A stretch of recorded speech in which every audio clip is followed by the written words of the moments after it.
Frères et sœurs, chers amis, grâce, amour et paix nous sont donnés et renouvelés au nom du Père, du Fils et du Saint-Esprit qui nous appelle et qui nous envoie. En ce jour, Seigneur, nous te prions, toi le Dieu de vérité, toi qui nous dis « Aujourd'hui, si vous entendez ma voix, n'endurcissez pas votre cœur. » Oui, par les merveilles de ta création faites pour notre joie, tu nous parles. Ouvre nos yeux pour que nous puissions reconnaître la trace de tes pas. Par les événements de cette journée, tu nous parles. Dans nos joies, dans nos peines, fais-nous ainsi discerner ta volonté. Dans la personne de nos frères et sœurs, tu nous parles. Fais-nous découvrir ton regard sur le visage de celles et ceux qui nous entourent. Oui, par ton Fils, ta parole vivante, annoncée par les prophètes, proclamée dans l'Évangile, tu nous parles. Fais-nous la grâce d'ouvrir ainsi nos cœurs à tes appels, d'écouter tes appels avec joie et de les suivre avec amour. Et un jour, enfin, nous te verrons. En ta présence, nous dirons « Louange soit à Jésus-Christ, louange au Père, au Saint-Esprit. » Amen. Alléluia. Et je vous invite à chanter au cantique 21-18, les deux strophes de ce cantique 21-18. Nous venons dans ta maison.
Et c'est à travers le psaume 146a que nous disons notre louange. « Loué sois-tu dans mon âme, loué sois-tu Dieu Sauveur, que tout dans ma vie proclame l'amour qui remplit mon cœur. Mon Dieu, je te chanterai tant que je respirerai. Ne mettez pas votre espérance en aucun pouvoir humain, il n'est point de délivrance en celui qui meurt demain. L'homme tombe et ses projets se dissipent à jamais. Heureux celui qui espère dans le Seigneur, l'Éternel. Il créa tout sur la terre, dans la mer et dans le ciel. Il est pour l'éternité, gardien de la vérité. Dieu fait droit dans sa justice aux malheureux opprimés. Il soutient ceux qui faiblissent, il nourrit les affamés. Son secours vient délier les chaînes du prisonnier. À la lumière, il appelle celui qui ne voyait pas. Et si l'infirme chancelle, sa main affermit ses pas. Il se plaît à protéger l'orphelin et l'étranger. Ô Seigneur, tes mains protègent celui qui aime ta loi. L'injuste est pris à ses pièges, car tu es le gardien du droit. Ton royaume durera pour toujours. Alléluia. Et nous prions. Oui, Seigneur, quand les ombres s'étirent vers le soir, alors que la chaleur des mois d'été fait place à la fraîcheur de l'automne qui vient, tout semble se rétrécir autour de nous et la nature se prépare à un long sommeil réparateur. Aussi nous te louons pour la beauté du soir, quand tout se replie dans un écrin de lumière et que la campagne s'enveloppe d'un manteau aux couleurs changeantes. Dans ce repli apparent des forces de vie, nous te louons de participer à ce vaste mouvement où la nature s'endort et où toute vie se fait désormais intérieure. Tu nous invites ainsi à t'accueillir dans notre intimité et tu déposes au plus profond de nous les forces de vie qui nourrissent notre foi et tu nous fais vibrer dans nos secrets intérieurs de l'éternité où tu nous entraînes. Oui, que ce temps de culte tout entier soit aussi notre réponse enthousiaste à tant de bonté de ta part. Amen. Et je vous invite à chanter au cantique 1403, « Magnifique est le Seigneur », c'est les strophes 1, 5 et 8.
Nous prions.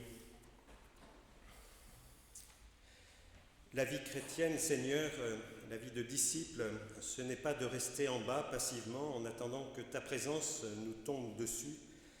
Ce n'est pas non plus de monter vers toi en essayant de gagner tes faveurs ou des points de paradis, mais c'est bien sans cesse monter dans l'arbre et en descendre, c'est sans cesse ne pas manger de l'arbre pour lui garder cette altérité, et aussi descendre de l'arbre pour le mettre en soi.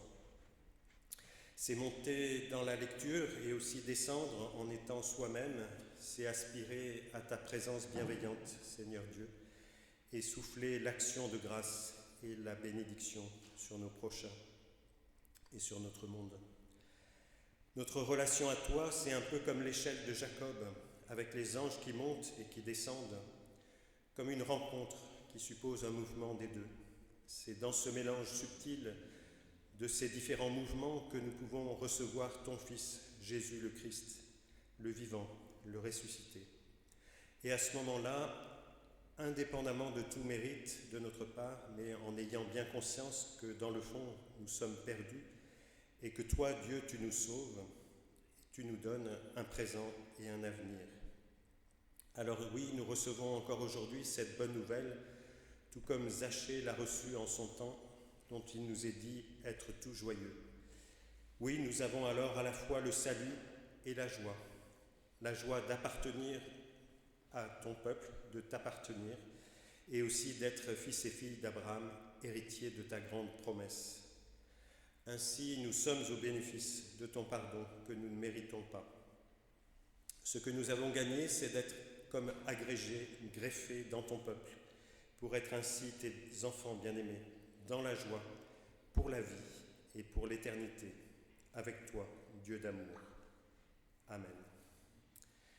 Et je vous propose un petit chant. Seigneur, tu nous appelles, tu nous parles. Je pense qu'on pourra reprendre ensemble éventuellement le refrain. Si vous arrivez à chanter les strophes, n'hésitez pas. Un petit chant bien dynamique.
Et avant de lire la Bible sous la forme d'un sketch, et j'ai sollicité plusieurs lecteurs et lectrices, nous allons avoir un temps de prière. Oui Seigneur, comme l'enfant reçoit le pain, comme l'oiseau reçoit l'espace avec le grain, comme la mie reçoit la mie, comme la nuit reçoit l'aurore et le soleil, comme le sol reçoit la semence, et comme la sève monte aux branches et porte ainsi du fruit, donne-nous, Seigneur, d'accueillir ta parole. Amen. Alors j'invite Sylvie, Jean-Pierre, Denise et puis Isabelle aussi, voilà, à s'approcher. J'espère que tous les micros marchent, je n'ai pas vérifié. On va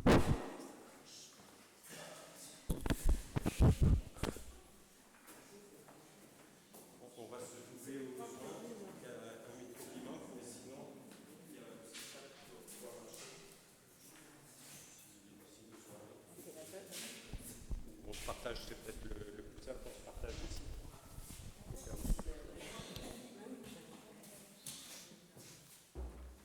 Alors, peut-être le narrateur peut nous lire la première page jusqu'à pensée bonus, intégrant la pensée bonus, pour cadrer un peu ce sketch. Petite recette miracle. Choisir dans le vivier un bon vivant, bagarreur, agressif, celui qui a la peau la plus dure, celui dont tous les autres rêvent de lui la faire, la peau. Le prendre délicatement par le bout du cœur, ainsi il ne mordra pas, et le plonger tout entier dans un bain de grâce. Le laisser ensuite mijoter à feu doux jusqu'à disparition du goût amer. Lorsque sa vieille peau s'est détachée, que son cœur est devenu tendre et qu'il bout d'impatience de le partager, ça y est, il est cuit.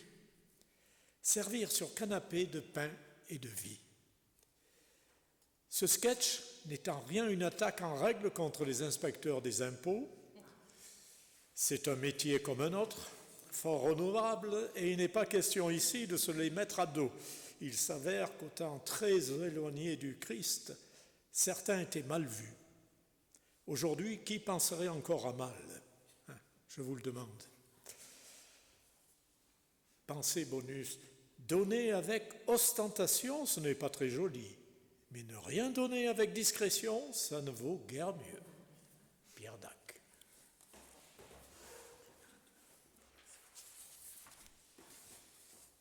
Je vais vous raconter l'histoire de Zachée.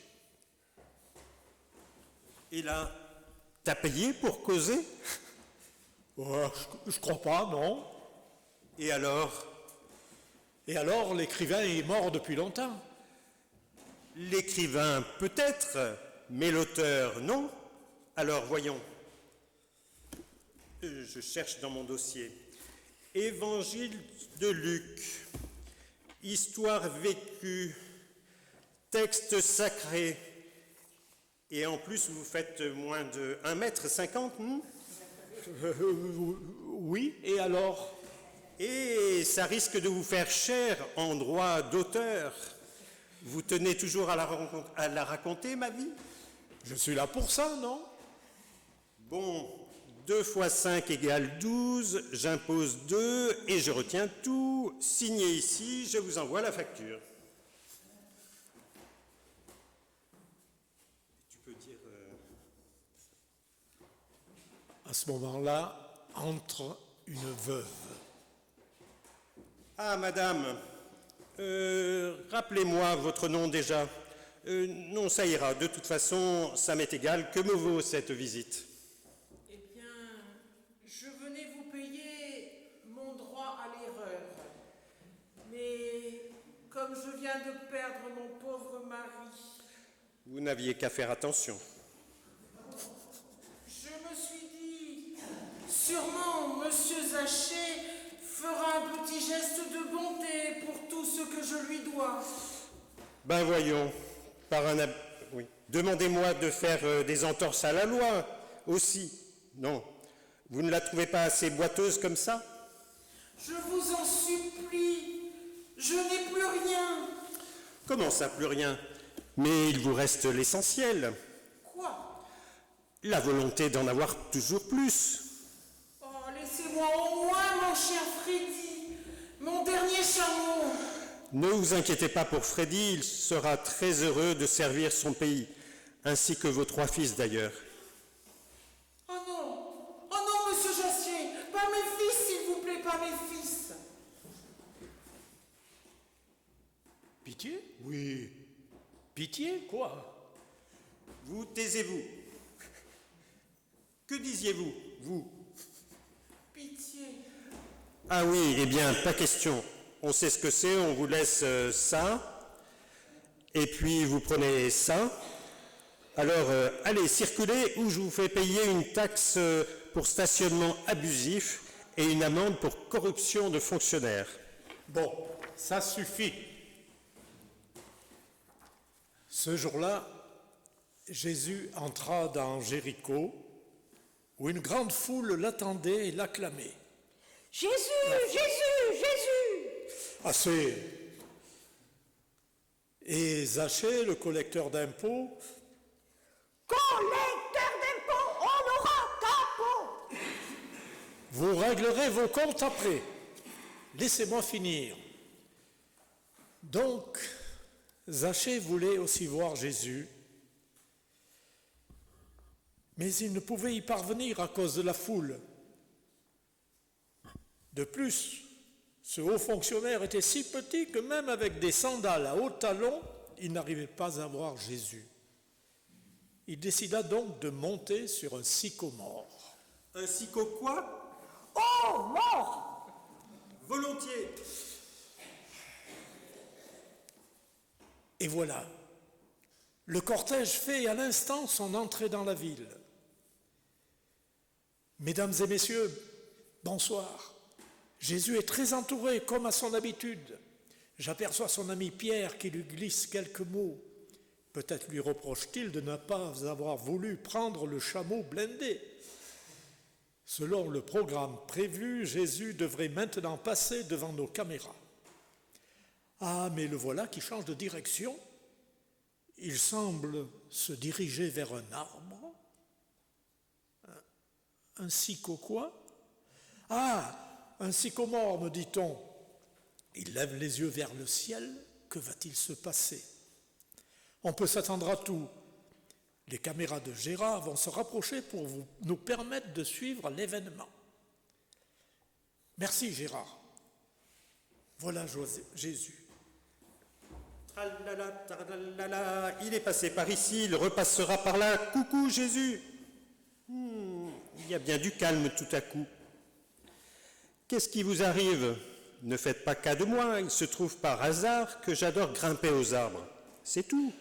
C'est pas interdit par la loi de grimper aux arbres, non? C'est juste parce que je suis petit. La loi n'interdit pas non plus d'être petit. Y a-t-il une loi contre le fait d'être petit? Je me le demande. Et qu'est-ce que je réponds à ça? Non, bien sûr que non, il n'y en a pas.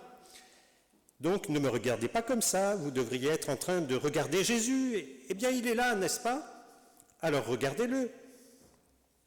Mais qu'est-ce qu'il regarde?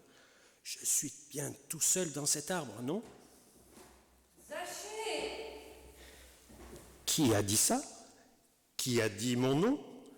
Quelqu'un a dit mon nom? Je veux dire, il n'est pas déraisonnable de penser que je sois le seul à m'appeler Zachée dans ce sycomore. Zachée! Et voilà, c'était Jésus. C'est pas possible. Pas Jésus. C'est lui qui me parle à moi. Je veux dire, je ne suis pas à la hauteur, moi, n'est-ce pas? Je suis un calculateur, un dupeur, un sans-cœur, un oppresseur, je suis un voleur, quoi, non? Alors? Zachée, si tu ne te dépêches pas, tu vas être en retard. En retard? Pourquoi? Pour notre rendez-vous.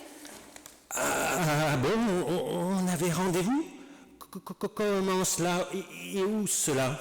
Chez toi. Chez moi? Ah bon, tu préfères pas monter dans l'arbre? Tout le monde pourrait t'entendre au moins. Chez moi, tu sais, c'est un peu petit, on va être un peu serré. Descends, Zachée. Aujourd'hui, c'est chez toi que je viens.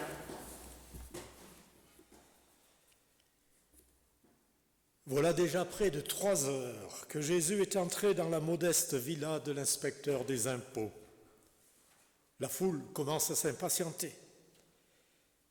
Mais justement, le voilà qui sort de chez lui. Je crois que nous allons enfin en savoir un peu plus sur cet entretien. Monsieur Zachée, en tant qu'inspecteur des impôts, va sûrement nous faire une petite déclaration. Eh bien, monsieur Zachée, vous venez de passer près de 3 heures avec l'un des hommes les plus influents de la Galilée. Quelles sont vos premières impressions? Monsieur Zaché a l'air visiblement très ému. Oui, je suis très ému, très ému, parce que malgré tout, je suis aimé, je suis très ému et très aimé. On nous rattrapons. Mais je vois que vous n'êtes pas aimé par tout le monde.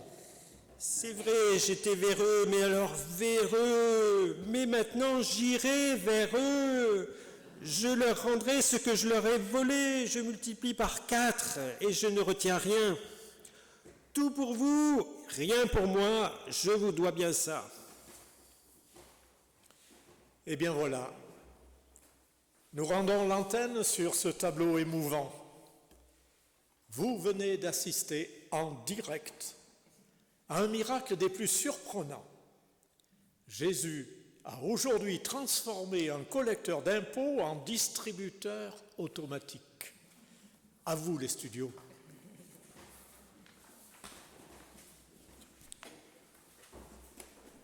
Merci à nos acteurs et à nos actrices du moment.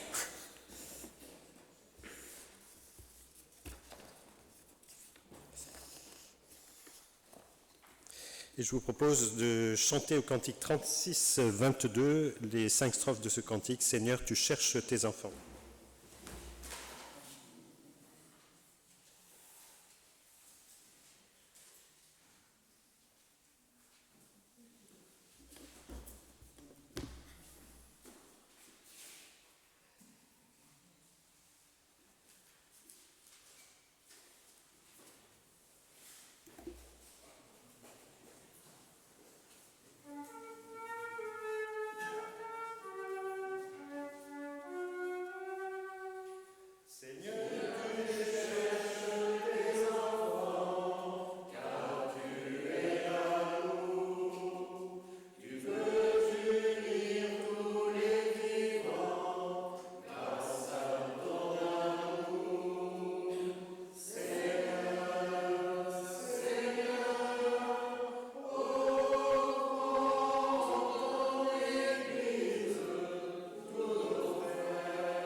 La scène se joue à Jéricho, c'est la ville des grandes batailles décisives.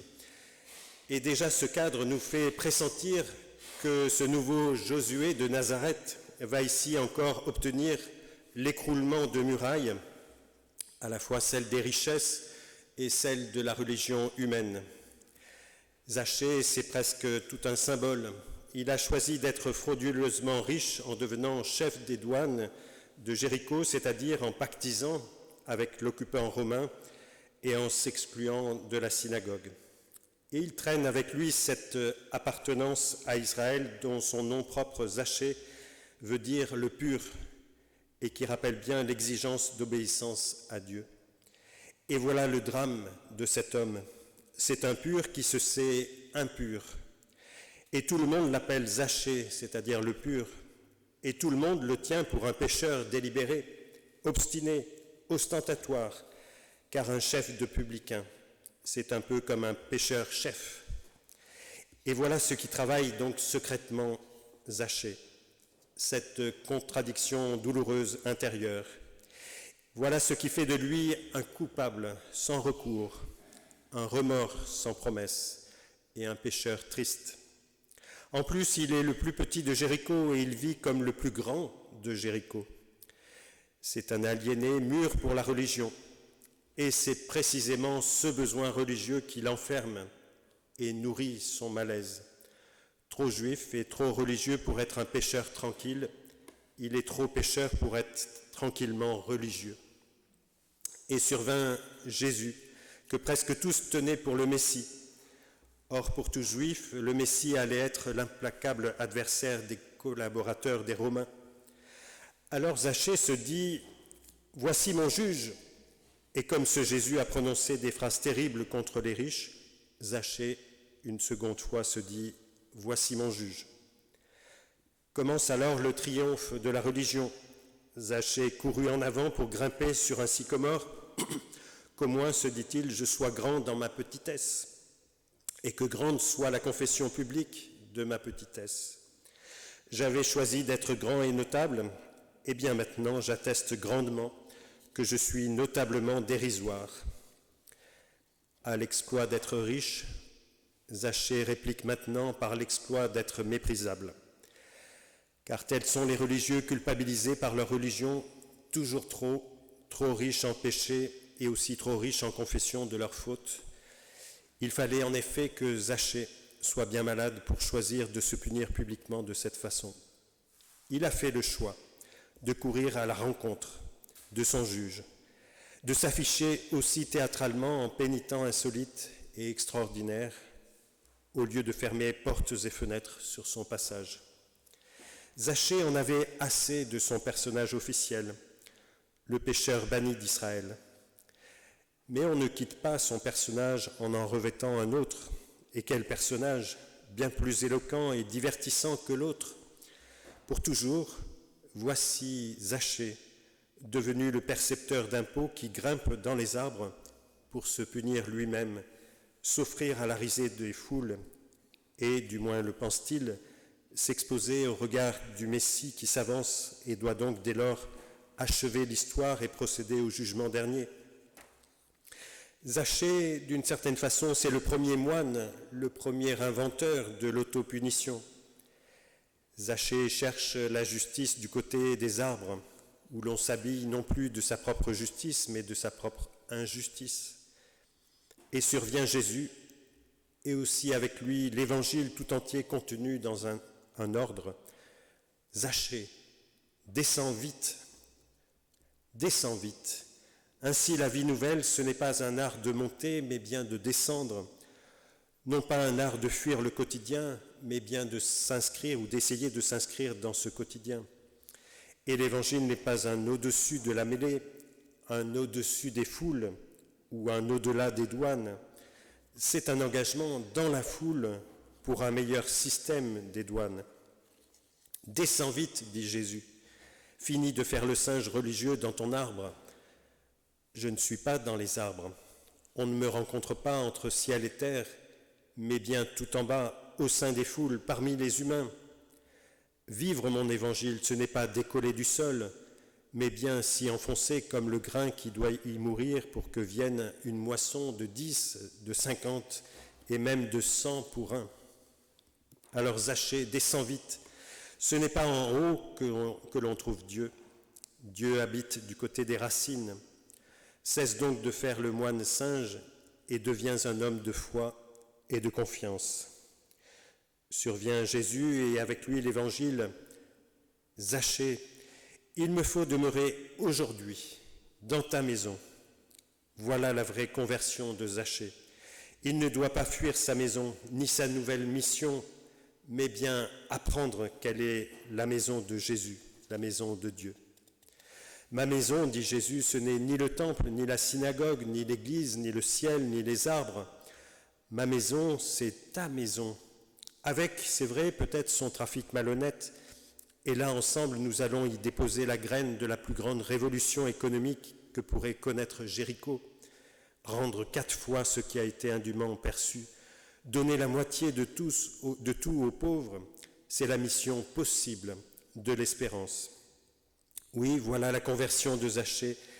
Il ne se convertit ni au ciel ni aux arbres, mais bien à sa maison. Et il doit faire de sa maison un signe du royaume. C'est là où il est, comme il est, et avec ce qu'il est, qu'il doit devenir ainsi disciple, disciple du Fils de l'homme. Comment cela peut-il se faire? À quoi reconnaît-on que ce miracle de Jéricho est bien en place? À ceci, Zachée va quitter la fausse angoisse d'une justice personnelle pour entrer ainsi dans l'aventure risquée d'une meilleure justice pour les autres. Bien sûr, il n'a pas quitté les ennuis pour autant, et même au contraire, les vrais ennuis pour lui vont commencer, mais ce faisant, il a quitté la religion pour l'Évangile. Et il va découvrir la priorité des autres, et singulièrement la priorité des véritables pauvres, celles et ceux qui ont aussi besoin de cet Évangile, de cette bonne nouvelle de libération dans et pour leur vie. Voilà l'Évangile. Oui, il n'y a pas que Jésus qui vient d'entrer dans sa maison, mais aussi avec lui tous les pauvres. Et sans ces pauvres, tout resterait faux. Même le célèbre « Je donne la moitié de mes biens », car alors si l'accent, au lieu d'être déporté vers les pauvres, demeurait attaché sur le jeu, ce ne serait encore pour Zachée qu'une nouvelle manière de regrimper dans son arbre. Mais maintenant, il ne dit plus « je », il dit « les pauvres », et il ne recherche plus que la justice du royaume, et il sait que toutes choses lui seront données, à commencer par sa propre joie de vivre désormais aux côtés du Fils de l'homme. Oui, c'était à Jéricho, les murailles sont tombées. Un homme riche et religieux, c'est-à-dire moraliste, est devenu prophète, annonciateur de cet évangile, de cette bonne nouvelle. Le moraliste crache toujours sa vérité du dehors, du haut de son arbre, sur lui et sur les autres, alors que le prophète, lui, parle du dedans, du sein même de l'histoire ambiguë de notre humanité. Alors commence la construction d'un monde en parabole de royaume. Oui, mon ami, il me faut demeurer aujourd'hui dans ta maison. Amen.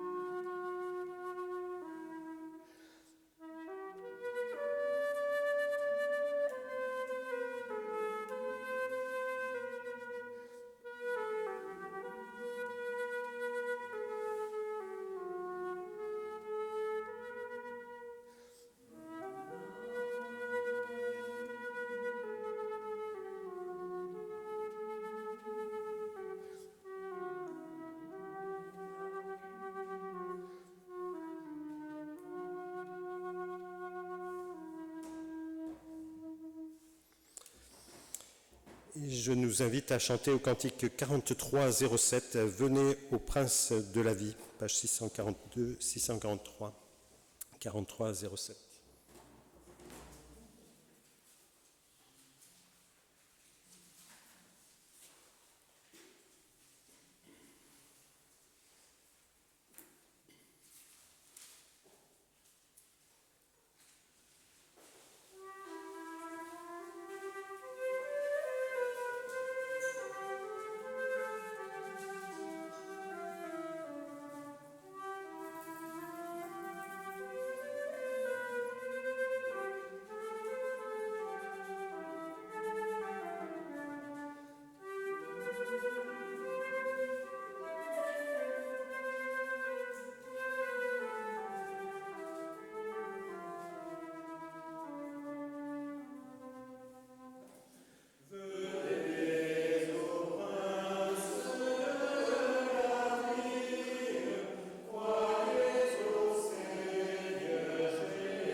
vous invite à prendre place.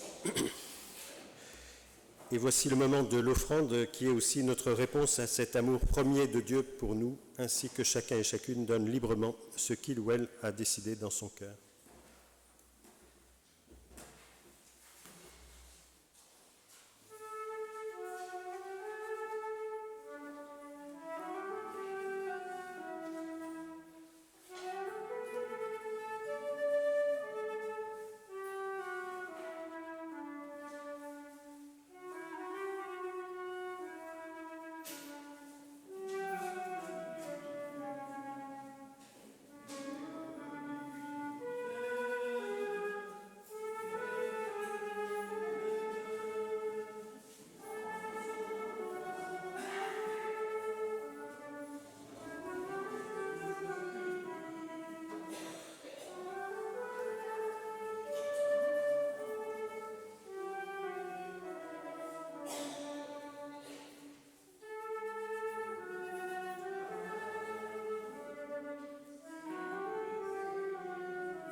Seigneur Dieu, voici l'offrande de notre vie, de notre temps, de notre chant, de notre écoute, de notre argent et toute offrande aussi que nous inspire ton amour.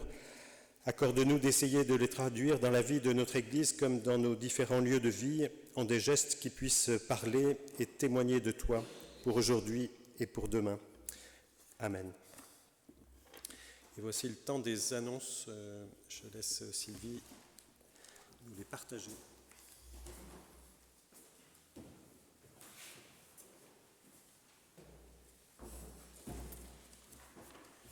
Bien, déjà, bonjour à tous. Alors, juste que je trouve ma page.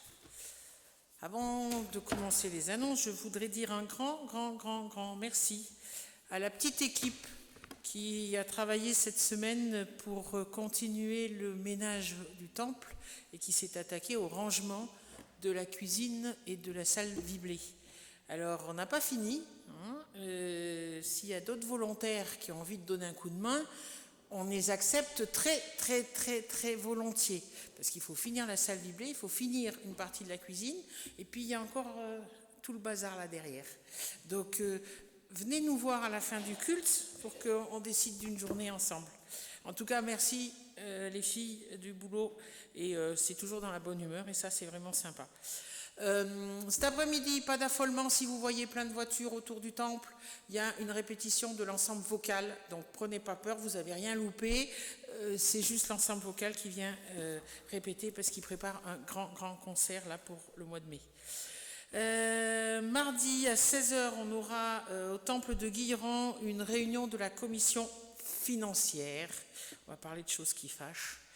À 18h30, on se retrouvera ici, la petite équipe qui travaille sur la préparation des 50 ans du temple, parce que ça s'approche.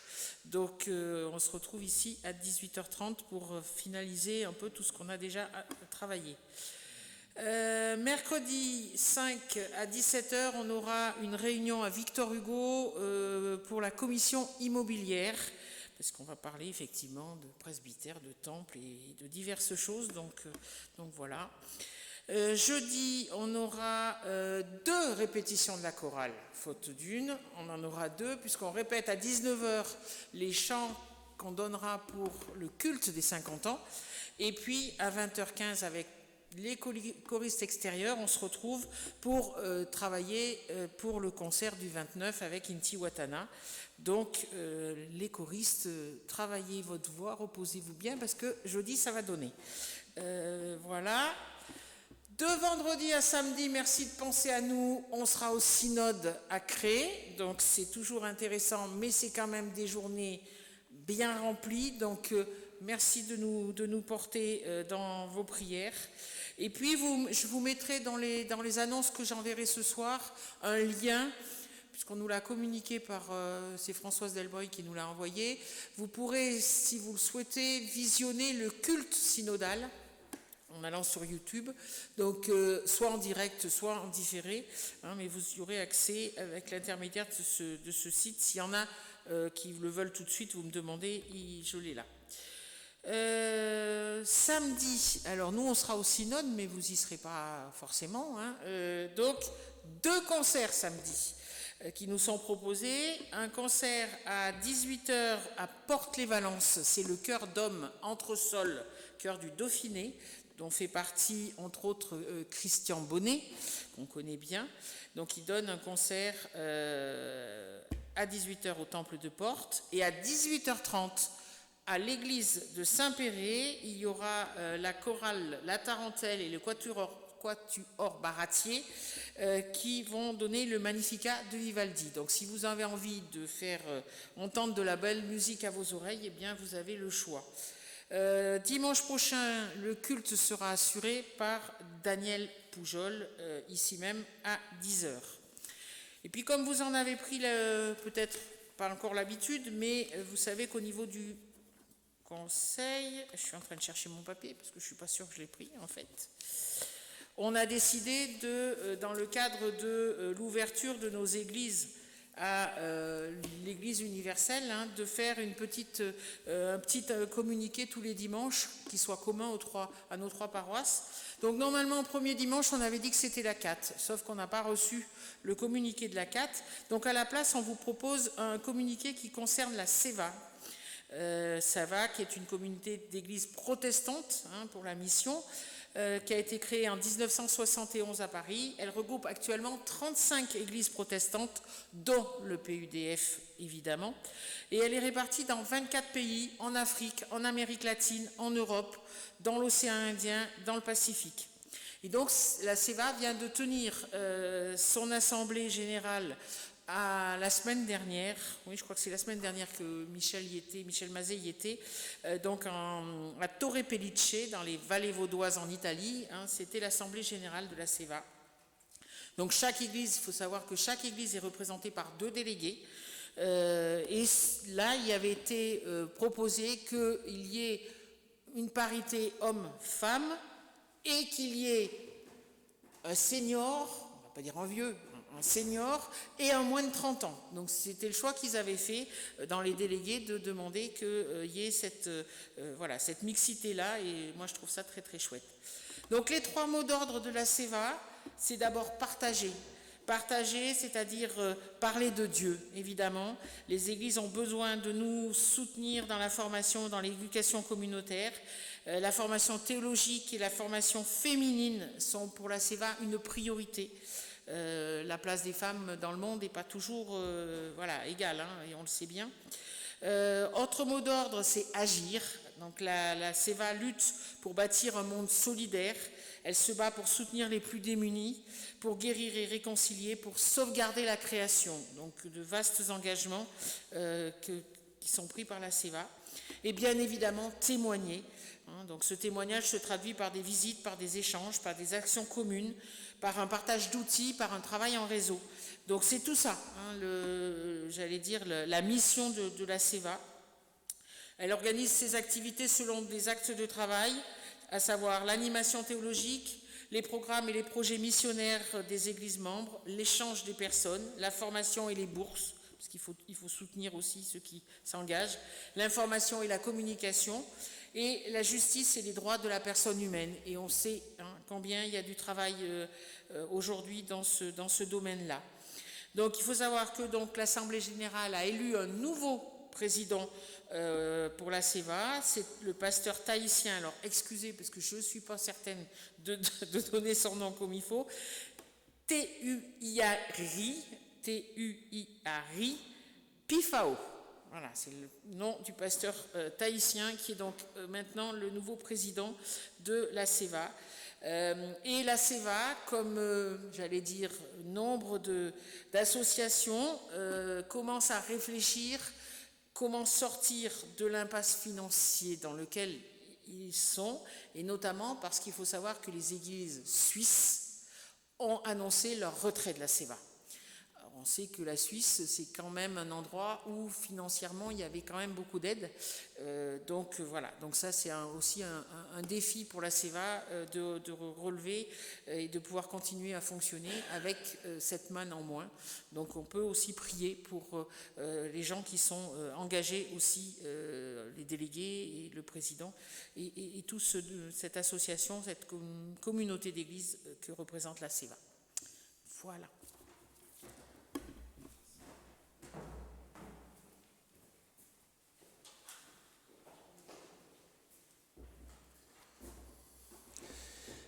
J'ajouterai juste que mardi 4, je fais un service de consolation à l'église de Auberive sur Varès, à la suite du décès de M. Ludovic Armand. Et puis ici même au temple à 15h, donc il faudra le rajouter dans les annonces que tu enverras, Sylvie, c'est le décès de M. Élie Guillot, qui était le frère du pasteur Guillot, qui avait construit, donc participé à la construction du temple. Donc il y aura ces 3 enfants qui seront présents ce mardi 4 novembre, donc à 15h ici même au temple. Donc voilà.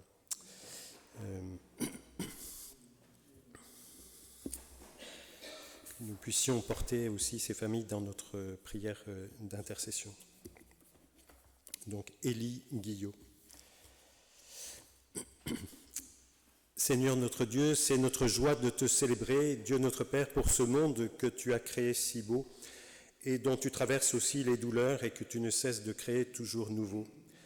C'est aussi notre joie de te célébrer, Dieu de toute tendresse, pour Jésus le Christ que tu as envoyé afin qu'il emprunte notre chemin d'humanité et devienne ainsi notre frère. Il a manifesté ton amour aux petits et aux pauvres, aux malades et aux pécheurs, et il s'est fait le prochain des opprimés et des affligés. Par sa vie, il a révélé ton visage, et c'est notre joie de te célébrer, Dieu fidèle. Pour ton esprit, souffle de vie qui nous assemble en Église de génération en génération dans ton amour. Par toute la terre comme au ciel, il fait jaillir notre chant. Et nous pouvons chanter au cantique 24-18 les 2 strophes de ce cantique. Seigneur, tu es notre joie.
Voici ce que j'ai reçu du Seigneur et que je vous ai transmis, nous dit l'apôtre Paul.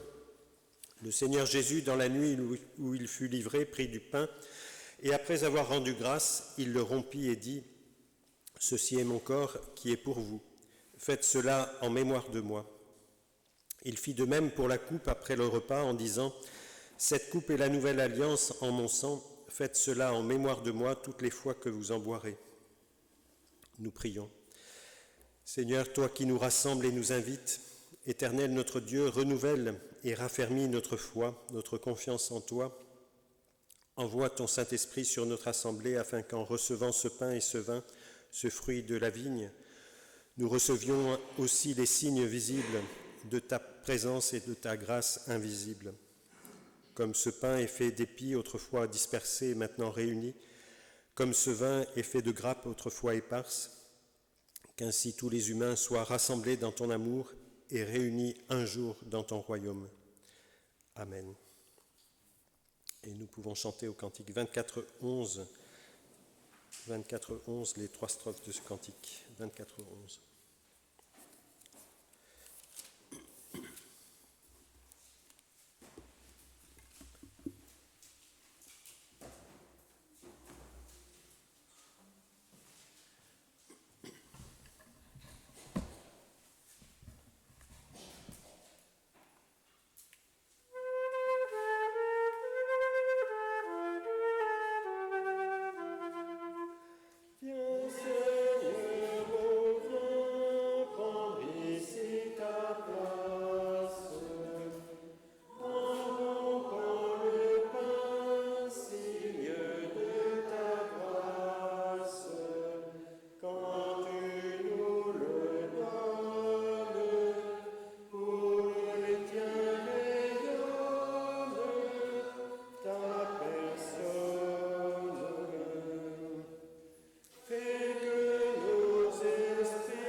Par ce repas, nous voulons faire mémoire de Jésus, le Christ crucifié et ressuscité, et nous proclamons sa victoire sur la mort jusqu'à l'accomplissement de son règne. Seigneur, je ne suis pas digne d'être appelé ton enfant. Seigneur, je ne suis pas digne que tu entres chez moi. Seigneur, je ne suis pas digne de ramasser les miettes qui tombent de ta table. Mais tu as dit, je ne mettrai pas dehors celui qui vient à moi. Ainsi, en nous invitant à sa table pour partager le pain et le vin, le fruit de la vigne, le Seigneur nous invite à nous replacer en sa présence bienveillante. Il nous invite à compter sur ses promesses, promesses de pardon, d'espérance et de paix. Il nous rappelle aussi par ces signes que sont le pain et le vin, le fruit de la vigne, que le Christ est vivant au milieu de nous. C'est autour de lui que nous sommes rassemblés en communion les uns avec les autres, et nous sommes à notre tour les signes et les témoins de son amour.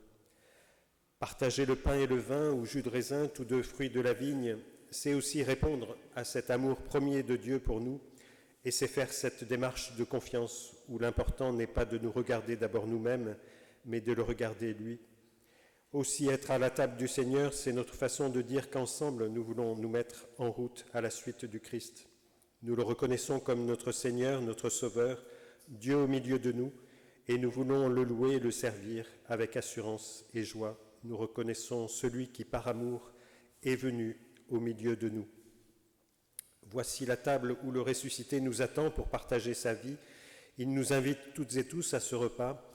Accueillons dans la foi le mystère de sa présence. Qui que nous soyons, d'où que nous venions, le Christ nous accueille à sa table. Venez, car tout est prêt.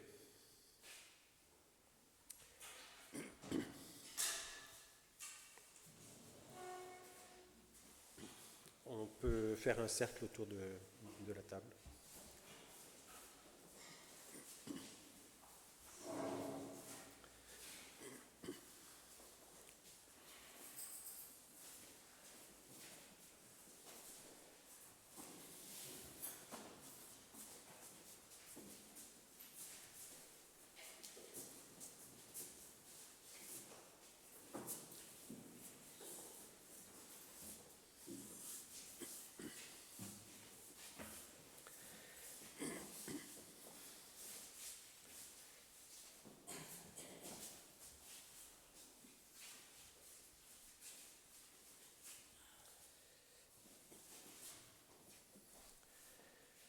Voici le pain que nous rompons et communion au corps du Seigneur Jésus-Christ qui a été rompu et donné pour chacun et chacune d'entre nous.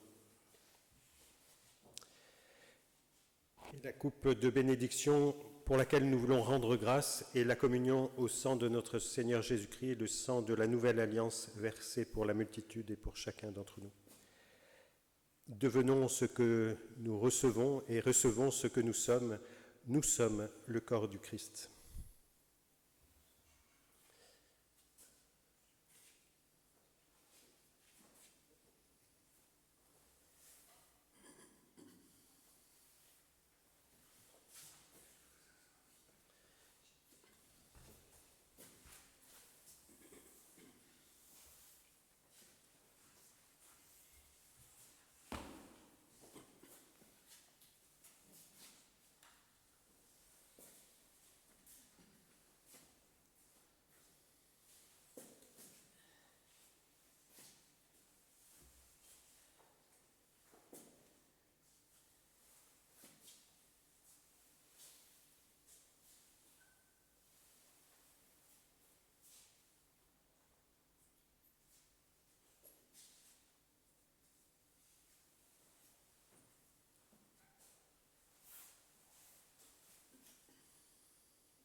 toi le vivant, tu es venu à notre rencontre.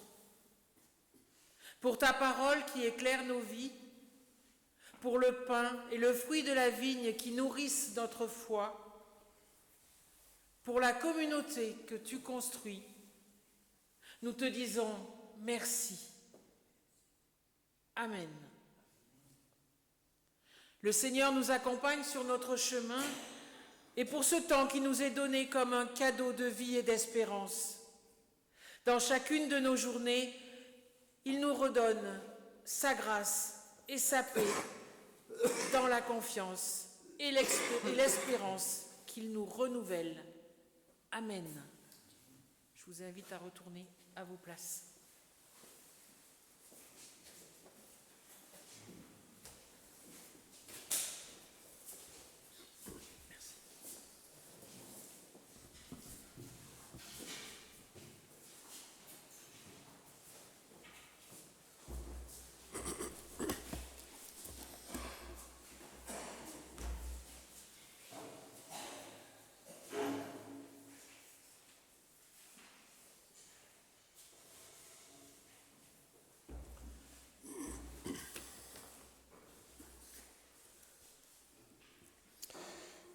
Unissons-nous dans la prière d'intercession.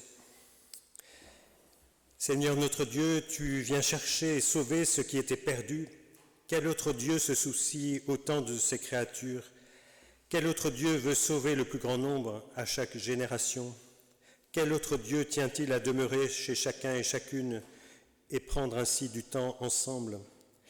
Seigneur Jésus, merci de nous aimer chacun d'entre nous si fort au point que tu nous appelles et que tu frappes à la porte de nos cœurs. Oui, cher Jésus, j'aimerais t'inviter chez moi, dans ma maison. Tu mangeras avec moi et toute ma famille. J'écouterai tout ce que tu as à me dire et je te dirai aussi les secrets qui sont au fond de mon cœur. Je sais déjà que tu acceptes mon invitation. Alors je te remercie et je t'attends. À très bientôt. Oui, Seigneur, je suis souvent un peu comme Zachée. Je ne sais pas que tu es avec moi. Alors aide-moi à comprendre que tu es tout près de moi. Oui, Seigneur, j'ai souvent de la peine à faire un effort pour mieux te connaître. Donne-moi vraiment le désir de te connaître. Seigneur, je suis peut-être gêné lorsqu'on apprend que je vais au culte ou que je prie. Donne-moi le courage d'oser dire que tu es mon maître et que je t'appartiens. Merci, Seigneur, parce que tu nous donnes toujours plus que ce que nous te demandons. Seigneur, ta présence dans une vie est toujours cause de joie. Que je sache ainsi, comme Zachée, t'accueillir et t'aimer. Et montre-moi, Seigneur, ce que je pourrais faire aujourd'hui pour réparer les torts que j'ai commis ou adoucir la peine que j'ai peut-être faite à un parent ou un ami. Oui, merci, Seigneur, parce que tu ne tiens pas compte du mal que j'ai pu commettre. La seule chose qui compte pour toi, c'est que j'accepte que tu entres dans ma vie et que tu la diriges désormais. Loué sois-tu, Seigneur, parce que même si nous t'oublions dans le tourbillon parfois de nos vies et de nos activités, tu n'oublies pas de nous ramener à l'essentiel. Là où nous voulons nous élever vers toi, tu nous rappelles que c'est toi qui veux descendre chez nous. C'est par toi et pour toi que nous existons. Et c'est grâce à toi que nous pouvons vivre en paix avec les uns et les autres. Et Seigneur, je veux t'apporter en ce temps les familles endeuillées ces derniers temps, en particulier la famille de M. Ludovic Armand et la famille aussi de M. Élie Guillot, te demander de les accompagner dans ces différents temps. Et en confiance, nous voulons te dire ensemble et aussi d'un même cœur la prière que Jésus nous a laissée. Notre Père, qui es aux cieux, que ton nom soit sanctifié, que ton règne vienne, que ta volonté soit faite sur la terre comme au ciel. Donne-nous aujourd'hui notre pain de ce jour. Pardonne-nous nos offenses, comme nous pardonnons aussi à ceux qui nous ont offensés. Et ne nous laisse pas entrer en tentation, mais délivre-nous du mal, car c'est à toi qu'appartiennent le règne, la puissance et la gloire pour les siècles des siècles. Amen.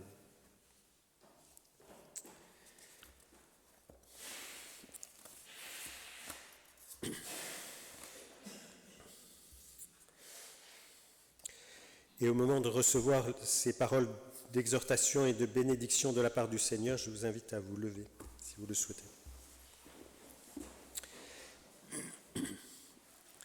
Seigneur, en repartant vers la vie de tous les jours, nous ne craignons rien, aucun danger, car tu es notre bouclier, aucune perte, car tout t'appartient, aucune souffrance, car tu nous aides à la surmonter, aucune déception, car tu veux nous donner toujours mieux, aucun ennemi, car il est aussi aimé de toi, aucune difficulté, car tu nous aides à faire face. Oui, Seigneur, en repartant vers la vie de tous les jours, nous ne craignons rien. Béni sois-tu, Seigneur, notre Dieu. Et frères et sœurs, chers amis, soyons joyeux dans le Seigneur, que notre paix rayonne sur tous les êtres humains. Le Seigneur est proche, chassons toute inquiétude et en toutes circonstances, présentons à Dieu nos demandes d'un cœur confiant et plein de gratitude.